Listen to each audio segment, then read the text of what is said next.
मेंढपाळ बाबांनी मेंढ्या चारत असताना त्यांना गावात न्याहारी करायला जायचं. शेतकरी बाजूला पाणी भरत होता. म्हणे शेतकरी दादा जरा न्याहारी करून येईपर्यंत एवढ्या आपल्या मेंढ्या सांभाळा. हे 95% बैरे आणि शेतकरी 96% बाय. गावात गेले, न्याहारी झाली, पत्ते खेळत बसले तिकडे दिवसभर. संध्याकाळी 5 वाजता आले तर मेंढरं चरून एका जागी बसलेली माणसापेक्षा तुम्ही म्हणा बुवा. आणि मग एका जागी बसलेली पाहिली. त्यांना असं वाटलं या शेतकऱ्यांनी मग आपल्या मेंढ्या सांभाळल्या, त्याच्या बदल्यात एक मेंढी आपण याला दान देऊन टाकायची. मग एक मोडकं मेंढीचं पिलू घेतलं. कारण चांगल्या वस्तू लोक दान करत नाही.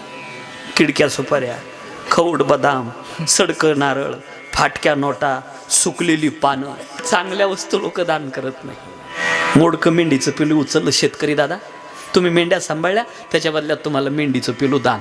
ते शेतकऱ्यानं पाहिलं, हे मोडलेलं. शेतकरी म्हणला हे बघ भांडणाला कारण काढू नको, आपण पाय मोडलेला नाही. असं दोघाचं भांडण पेटलं.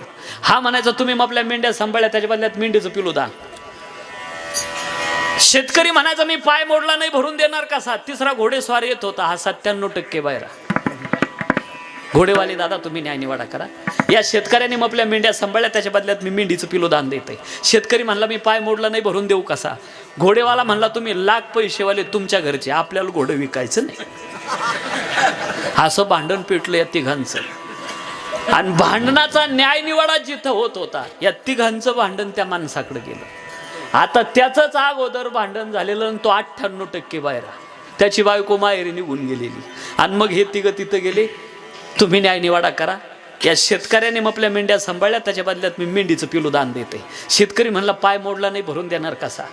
घोडेवाला म्हणला हे लाख पैशावाले यायच्या घरचे, आपल्याला घोडं विकायचं नाही. ते भांडण मिटवणारा म्हणला हे पा ती गेली ना, नाही नाही तिनं जाताना मासाला घेतला का.